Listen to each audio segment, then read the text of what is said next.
hola, bienvenidos a todos. Welcome back to my channel. So today's chat is going to be all about the secondary essay, which is pretty much the specific application to each school that you put on your primary application. It's a bunch of essays specific to those schools.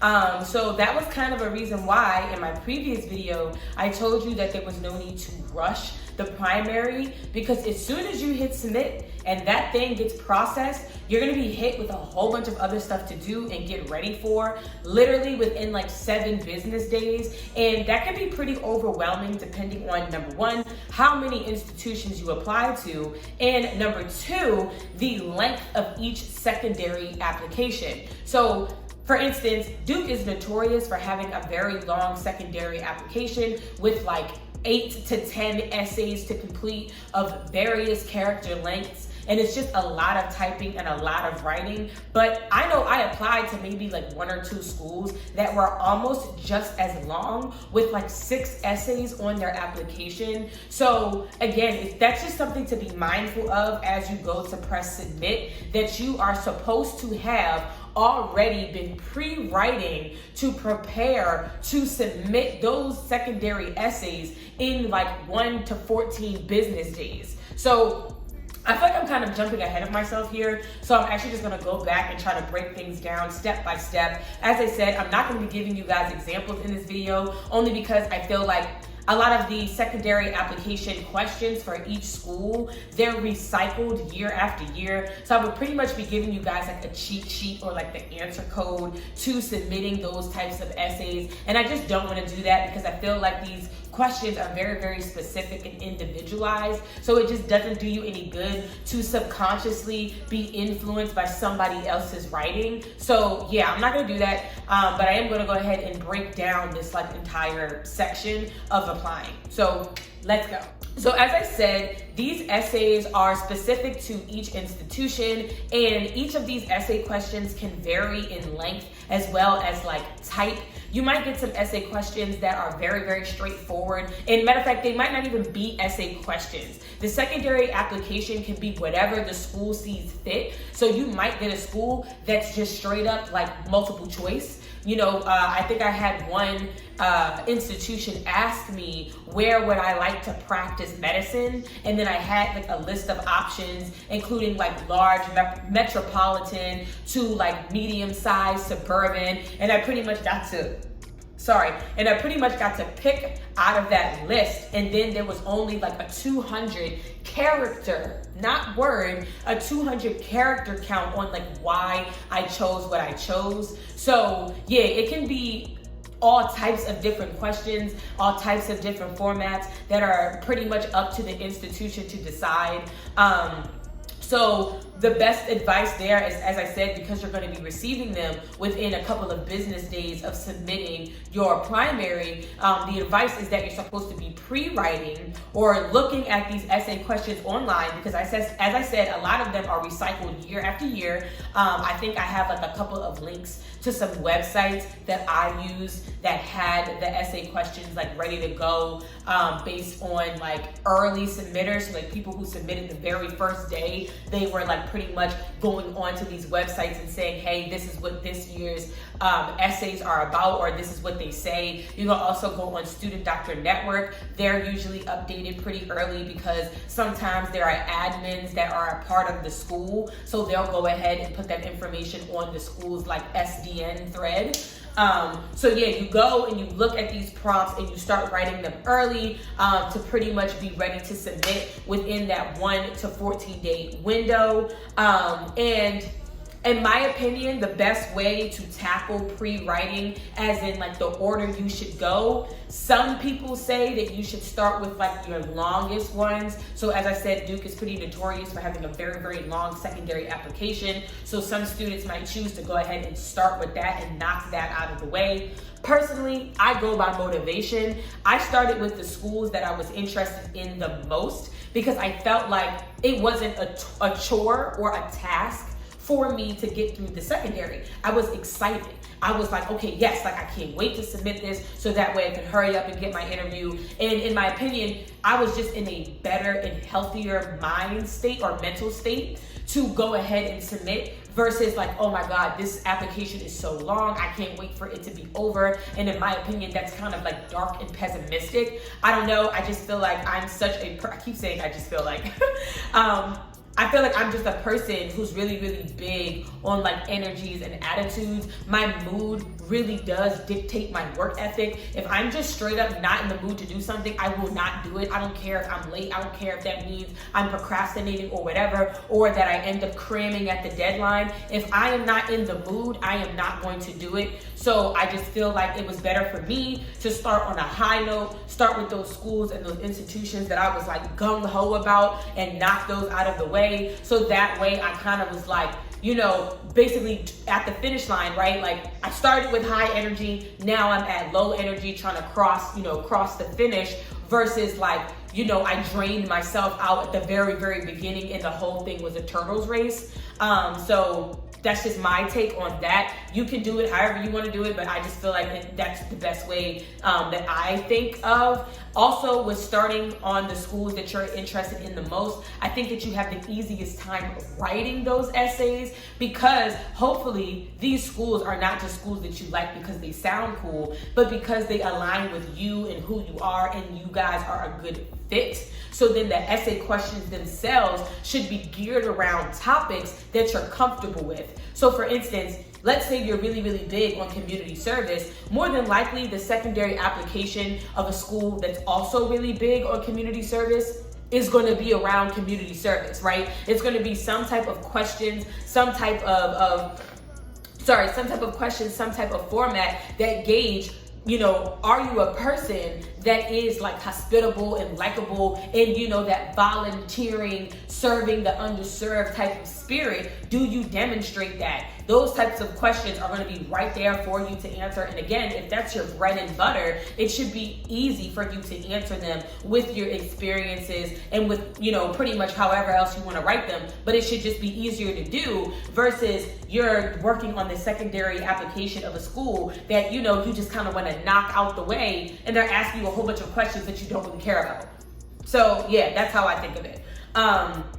So also with submitting these secondary essays, y'all, they are not free, okay? I know that you can get waivers. However, I personally did not qualify for those waivers, and I'm pretty sure a lot of people do not qualify for them because they're income-based and income-driven. So if both of your parents are considered middle class, the likelihood of you getting those waivers is low. So therefore, you also want to be mindful of how much each application is going to be costing you. I really, really recommend setting up like an Excel spreadsheet. I could go ahead and show you guys an example of what I did. I actually didn't end up using it since I cut down on a lot of the schools that I was thinking to apply to. But I can show you guys my Excel spreadsheet that I use to just keep track of how much everything costs, to keep track of all of the due dates, to keep track of like how many letters of recommendations I needed. Literally just all of the information that I needed to successfully be a true applicant of the institutions that I was interested in. I put it on the Excel spreadsheet,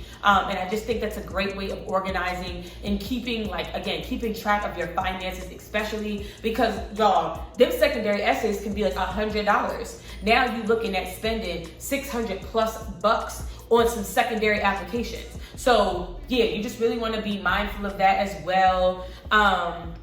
And then in terms of writing them, approaching them, not necessarily the order in which you should be submitting, but specifically to how you write these secondary essays, I would say it's the same thing kind of as your personal statement, to make it personable, to lead with a story, an anecdote of some sort, versus just writing to answer the question, even though that's pretty tempting. So for instance, let's say an essay question asks you, what does companionship look like to you? You could answer with a very like textbook definition of what companionship or friendship looks like, but in my opinion, I think it would be much better to lead with like a really good, powerful story in which friendship was demonstrated personally in your life. I think those types of stories are longer lasting in the minds of the ADCOMs, so that way when it's time for you to interview, they will be like, oh my gosh, you know, I remember when I read. It's like reading a book. It's like reading a story, as I said, because you're telling a story. So it's just much better that way. If you guys truly do need examples of me doing this, I can go ahead and upload my secondary essays once I upload my announcement video, right? Because by then you'll know what school I'm going to. So it really doesn't matter, because then it's like you should have already been writing the secondary essays for that institution by the time I announce it, because it'll be sometime in like mid to late July. And you know, at that point now you're playing in God's face, like now you pushing it. So I can go ahead and upload an example of my secondary essay, like one of them, if you really, really need me to. But I just encourage you guys to believe in yourselves a bit, right? I know some of you guys email me sometimes with like a whole bunch of nerves and a whole bunch of worries on whether or not you sound good and whether or not you're doing what you need to do. You are. Take a deep breath. It's okay. Just remember to be authentic. Remember to be humble, and just remember to be uniquely you at all times. And in my opinion, it's really hard to lose if you're approaching the application process in this manner. Even if for whatever reason you don't get selected this time around, knowing that you put your best foot forward and you were true to you is never a loss. It's never a failure. You know, you approached it as genuinely as you could, and now it's just time to go back to the drawing board. So again, just keep those tenets in mind, you know, authenticity, uniquely you, whatever the heck else, whatever I said, because there's no way I forgot that fast, but I did. And yeah, I just don't think that you're gonna have an issue with this section of the application. It's really not that bad. Again, if you need, now I almost forgot to mention this, a big part of this portion for the application is going to be review. The same way that you got a review for your personal statement, please, please, please, please, please have somebody review and check over your primary application, as well as your secondary essays, just to have another pair of eyes, because you just never know what type of stupid typos you could be making. And typos that's just never a good look. If somebody's really, really great at grammar and that's not your strong suit, such as moi, please have them look over that as well. Now, if you guys are going to be paying people for these services, I have a whole nother, you know what, no, I'm gonna go ahead and just say this sidebar. I feel like I respect people's hustle. Make money however you need to make it. I just feel like some of y'all be taxing. Some of y'all really be charging these students $75, $100 to review their personal statement, to review their essays. And it's like, who are you? You're not on, unless you're on the admissions committee and you have like some type of inside look on what these medical schools are truly looking for. You're just another student, right? You're literally no different than the students applying, other than the fact that you've already been accepted or that you've already started classes. But trust and believe, you are no expert yourself. So I just feel like that was always weird to me, that people would charge all of these kind of exorbitant prices for some advice that may or may not even be accurate, right? Like they're telling you based on of their knowledge and what they think that they know. But again, like $75 for you to tell me, you know, this could be worded better. Unless you're an English major, are you going to be going through my essay with like a red pen and circling all of my bad grammar? Are you going to be correcting all of that for me? What exactly am I paying for?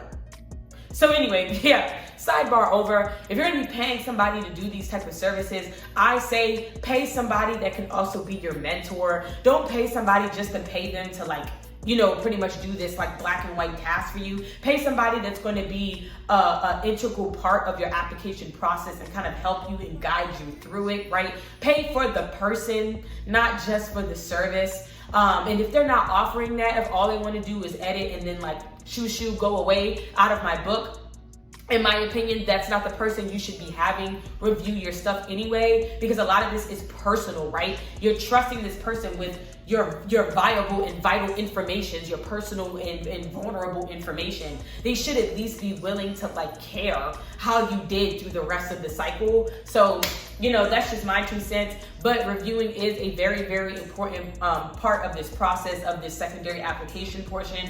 So however you choose to go about it, just make sure that you're going ahead and getting it done.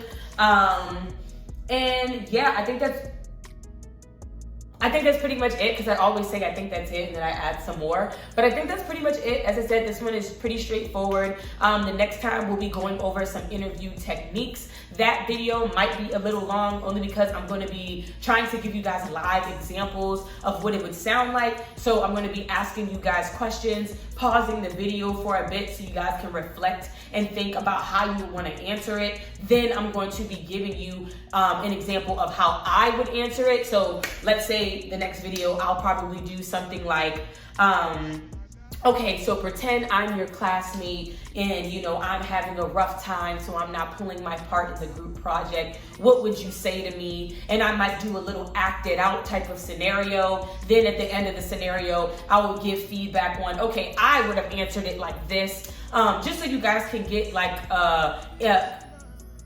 you guys can get insight on my interview process and more than likely how I sounded when I was doing it, and obviously what kind of helped me to be successful since I got in. And hopefully that'll be a very useful format for you all. Of course, please feel free to let me know down in the comments below your opinions, your thoughts, your takes, what you would like to see more of, what you would like to see less of, because this channel is for y'all. This is for you guys. This is a resource for you guys to have. So I really just want to make sure that all of my content is relevant and helpful. And yeah, that's about it, guys. Thank you so much for supporting my channel. As always, watching my videos, liking them, commenting, sharing, and subscribing. And of course, hitting that notification bell down below so that you're alerted to whenever I post. Adios.